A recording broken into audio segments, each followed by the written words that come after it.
والا سنیان چې کوم دي لوپټو والا هغه چې کله مونږ کوي دواړه لسونه داسې کوي کنه کوي رفع یدین ورته وایي شیعاګان مې لیدل هغه د یو لاس اوچتوي دا پکې لا بله دا مې یوه نوې ټپه ولیده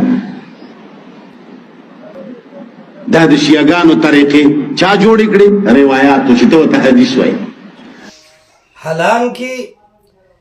دا شبهه چې دی کوي چې یاره اهل حدیث دواړه لاسونه پورته کوي او شیعاګانو یو لاس پورته کړی دی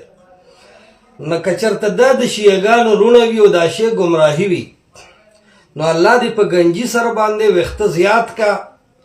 تا چې ته مونځ نه کې ته خو هم ځان ته حنفي سړی وی کم از کم که نه ته چې مونځ ته ودرېږې خو ته هم لکه د وهابیانو د لوبټو والا دوه لاس پورته کې تا خو وتر کړي دي چېرته په ژوند کې مخکې که نه دا اوسني احناف خو کوي که نه دا خو ټول لوبټو والا نه دي دا احناف چې وتر کوي په وترو کې دي دواړه لاس پورته کوي تا چېرته جنازه په ژوند کې لیدلې ده دا ټپې خو ته کوې نه دا خو ټپې دي ټپې خو د جنازې دا ټپه چېرته چې وګوره هلته هم د احناف دواړه لاس پورته کوي بیا خو دا هم شیعګان دي ته د اخترونو مونځ چې کله کې اختر کې نو په اختر کې بار بار تم د لوبټو والا په شان لاسونه پورته کې او ښکته کې نه که دا ټپې وي او دا شیعتوب وي نو دا خو احنافو کې هم شته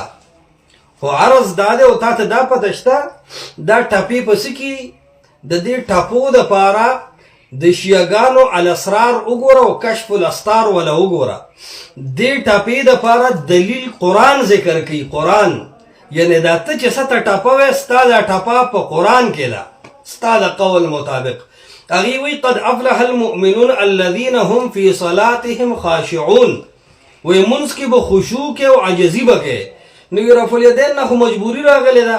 چې دواړه لاس کې وي د خشوع خلاف دي نو په قرآن چې عمل کې نو د یو لاس رفع الیدین کوه نو ستا دا ټپه په دې قرآن کې د هغه قرآن چې ته وایې دا د وحدت کتاب دی دغه د وحدت کتاب دا ټپه ذکر کړې ده هغه قرآن چې ته وایې خالص دی له راشه و خالص قرآن کې ټول دین دی نو دا د هغې د قرآن په خاشعون باندې عمل کوي وي که بیخي پرېږدو نو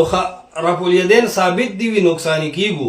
که دواړه لاسه کو نو وي قرآن نه خلاف کېږو نو وي هم به روایت ومنو هم به قرآن ومنو نو په یو لاس رفع الیدین کوي نو د ځوان بچي او د بوډان وصیه دا ټپه په قرآن کې ذکر ده اوس قرآن له جواب ورکه کمې غاړې ته ولې له کم کندې ته چې بخاري ولې همدغې ته قرآن ولې چې بیغمه شي